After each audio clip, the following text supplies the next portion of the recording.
Good morning, one and all. In this video, we will study report again by using simple past tense, perfect past tense, continuous past tense, expressions आणि past statements. हे सगळे use करून आपल्याला परत एकदा report लिहायचा आहे. आपण जो पूर्वी रिपोर्ट बघितला होता त्यामध्ये आपण फक्त सिम्पल पास्ट टेन्स यूज केला होता. पण आता आपल्याला हे सगळे आपण हे शिकलो आहोत टेन्स. याचा उपयोग काय हे पण शिकलो आहोत. तर मग ते मध्ये कसे इन्सर्ट करायचे आणि एक छान राईटअप कसं तयार करायचं प्रॉपर हे आपण बघणार आहेत. आणि यासाठी मी इथं समोर त्याचे फॉर्म्युले लिहिलेले आहेत जे आपण ऑलरेडी स्टडी केलेले आहेत. त्यामुळे ते मी आत्ता व्हिडिओमध्ये डिस्कस करणार नाही. पाहिजे तर आपण थोडंसं इन शॉर्ट बघूया, डिटेल नको. S plus V2, S plus had plus V3, S plus was were plus V4, S plus was were plus noun or adjective आणि काही एक्सप्रेशन म्हणजे वाव, हाऊ नाईस, ब्युटिफुल, हे पण आपण एक्सप्रेशन्स पण आधी बघितलेले आहेत. म्हणजे आपल्याला हे सगळं जे आत्तापर्यंत आपण अभ्यास केला आहे तर त्याचा यूज कसा करायचा बोलताना ते सांगायचं आहे.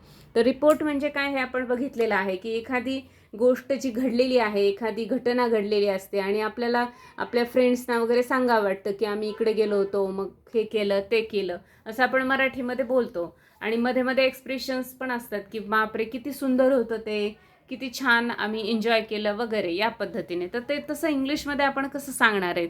नुसतं आपण mechanically simple past tense use करायचा आहे का? तर नाही. तो आपण सुरुवातीला केला की आपला कॉन्फिडन्स रेज व्हावा यासाठी.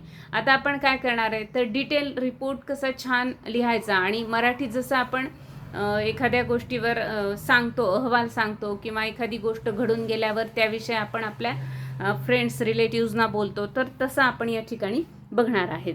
तर हे टेन्स कुठे कुठे इन्सर्ट केलेत हे पण आपण बघूया. Report visit to Pratapgarh. प्रतापगडचं स्पेलिंग GARH पण लिहितात किंवा D पण लिहितात, कोणतंही चालेल. शेवटी हे प्रॉपर नाव आहे त्यामुळे आपण D लिहिलं तरी बरोबर आहे. I visited Pratapgarh last month with my family. I visited, VISI लिहायचं राहिलं तर sorry.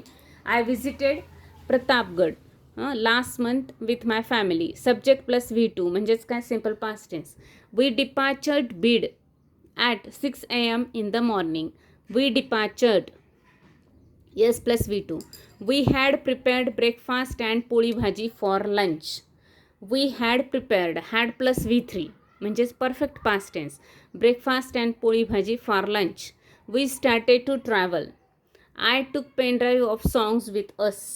I took, we started, simple past tense. We were enjoying chatting, antakshari and puzzles while travelling. आता वेअर प्लस ING म्हणजे हा काय आहे, कंटिन्युअस पास्ट टेन्स आहे. त्यानंतर बघूया आपण. We stopped at Wai for lunch. We stopped. Before that we had breakfast at 9 AM. We had breakfast. We plus had म्हणजे subject plus had plus noun. तर हे स्टेटमेंट आहे, पास्टमधलं ते स्टेटमेंट आहे. म्हणजे आम्ही ब्रेकफास्ट केला 9 AM ला. We started for Satara at 2:30 PM. We visited Sajjangad and took darshan of Ramdas Swami samadhi. We saw Shivtharghal also. Wow, what a beautiful scene that was. Expression. Wow, what a beautiful scene that was. तर हे झालं expression. We saw, we visited, we started हे झाले S plus V2. We enjoyed in waterfall also. Then we started towards Pratapgarh. म्हणजे आम्ही हे we started, we enjoyed वगैरे. त्याचं मराठीकरण मी करणार नाही कारण ऑलरेडी आपण लास्ट व्हिडिओजमध्ये ह्याचं सगळे ट्रान्सलेशन केलेलं आहे. त्यामुळे आता आपण डायरेक्ट इंग्लिशमध्येच कसे सेंटेन्स होतात हे बघणार आहेत आपण. We were watching nature's beauty while traveling. We were watching. वेअरचं वर बोलतात इंग्लिशमध्ये, वेअर म्हणत नाही तर वर बोलतात. We stopped for tea break at 5 PM.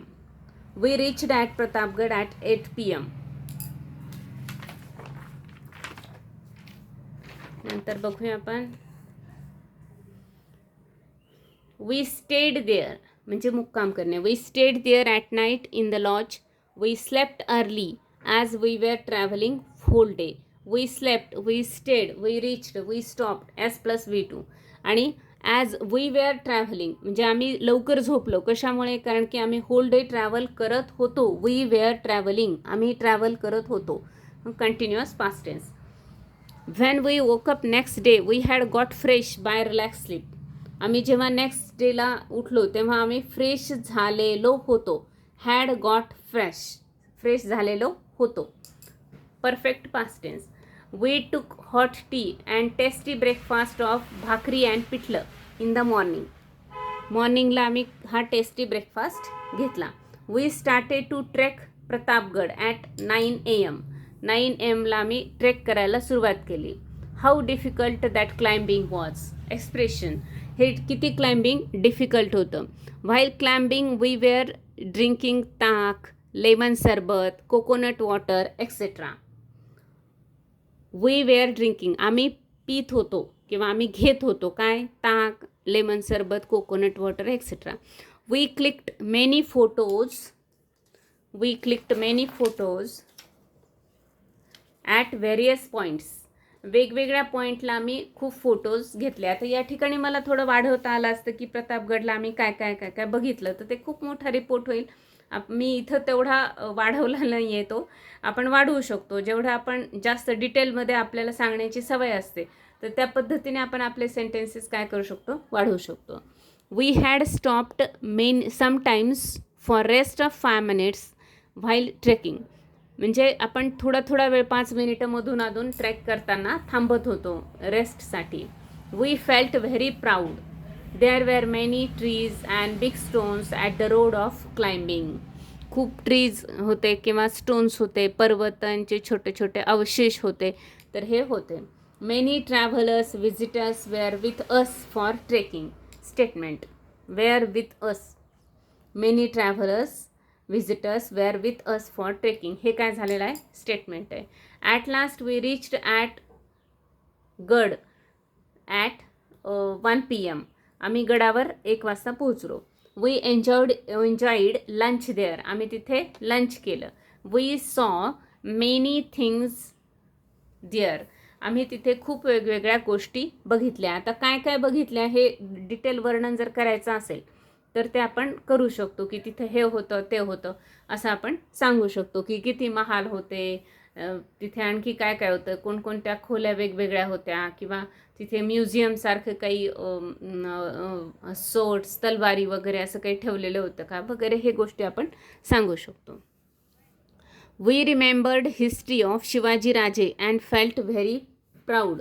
PROUD, ND नाही आहे, PROUD. We started at night 8 PM again for Beed. आम्ही रात्री 8 वाजता परत बीडला जायला सुरुवात केली किंवा ट्रॅव्हलिंग करायला सुरुवात केली. And we reached Beed at 2 PM next morning 2 AM next morning. म्हणजे पहाटे 2 वाजता आम्ही बीडला परत पोहोचलो. आता या ठिकाणी हे जे आहे की रात्री नाईटला आम्ही स्टार्ट केलं, तर आपण हे गड उतरताना काय काय गमती जमती झाल्या किंवा काय काय केलं, कुठे खेळलो, कोणते गाणे ऐकले, कुणी डान्स केलं, असं काही आपण याच्यामध्ये ॲड करू शकतो. पण आपण टेन्स या सगळ्या ठिकाणी कोणकोणते वापरले आहेत फक्त एकदा रिवाईज करूया आपण लास्टला की कोणकोणता टेन्स या ठिकाणी यूज केला आपण. तर simple past tense, perfect past tense, continuous past tense, expression आणि पास्ट स्टेटमेंट्स, एवढ्या सगळ्या गोष्टींचा विचार करून आपण हा रिपोर्ट लिहू शकतो. अगदी छोट्या छोट्या गोष्टीसुद्धा आपण सांगू शकतो किंवा छोट्या छोट्या गोष्टींमध्ये सुद्धा आपल्याला रिपोर्ट सांगावा लागतो, तर तो असं या पद्धतीने इंग्लिशमध्ये सांगायचा आहे. मग तो ऑफिशियल असेल किंवा म्हणजे फॉर्मल असेल किंवा इनफॉर्मल, ऑफिशियल असेल किंवा फॅमिली रिलेटेड असेल, असं कोणताही रिपोर्ट. कधी कधी काय होतं की छोट्या छोट्या अगदी घटना असतात की सकाळी काय झालं हे संध्याकाळी सांगायचं आहे आपल्याला, आईला बाबांना सांगायचं आहे, किंवा काल काय झालं, स्कूलमध्ये काय झालं, आपल्यासोबत काय घडलं, बाहेर गेलो होतो तिथे काय झालं, तर हे सगळ्या ज्या गोष्टी सांगणं आहे ह्या सगळ्याला रिपोर्ट म्हणतात. जे की आपण याच्या आधी याच्यावर थोडं डिस्कस केलेलं आहे, पण डिटेल कसं आपल्याला सांगायचं आणि एका रिपोर्टमध्ये हे सगळे टेन्स आपण यूज करू शकतो. म्हणजे जिथं आपण एखादी गोष्ट करत होतो असं म्हणायचं आहे तर त्या ठिकाणी कंटिन्युअस पास्ट टेन्स, पास्टमध्ये क्रिया चालू होती, एखादी पूर्ण झालेली होती क्रिया असं जर असेल तर ते परफेक्ट पास्ट टेन्स, त्या ठिकाणी आम्ही हे केलेले होते असं जर असेल तर ते काय आहे? परफेक्ट पास्ट टेन्स आहे. सिंपल पास्ट टेन्स तर माहिती आहे आपल्याला, आपण जो रेग्युलरली यूज करतो. आणि एक्सप्रेशन पण असतात. जेव्हा एखादी गोष्ट आपण सांगतो तेव्हा आपण काय करतो, एक्सप्रेशन्स देत असतो ना, की किती छान होतं ते. कारण की आपली हे वाढवायचे असते आपल्याला, वर्णन करण्याचं जे दर्जा आहे, लेवल आहे, ते वाढवायचे असते. आणि समोरच्याला ते बरोबर कळालं पाहिजे असं आपल्याला वाटत असतं. म्हणून आपण एक्सप्रेशन्स यूज करू शकतो किंवा करत असतो. असं या पद्धतीने आपल्याला हा रिपोर्ट लिहायचा आहे. तर अशी प्रॅक्टिस आपल्याला करायची आहे. 5 ते 10 रिपोर्ट्स असे डिटेल लिहायचे आहेत. आणि आता आपल्याला लिहून ते की नाही न बघता सांगायचे आहेत. म्हणजे काय करायचं, एकदा हे डिटेल असं लिहायचं आणि हे लिहून झालं की त्यानंतर ते बाजूला ठेवून न बघता आपण सांगायचं. म्हणजे पाठ करायचं नाही, पण आता वारंवार एवढ्या 40 नंबरच्या व्हिडिओपर्यंत आल्यानंतर आपल्याला रोज ते लर्न करून करून पाठ झालेलं असतं आणि त्यामुळे आता फारशी अडचण आपल्याला येत नाही. ठीक आहे, भेटूया आपण नेक्स्ट व्हिडिओमध्ये. थँक्यू.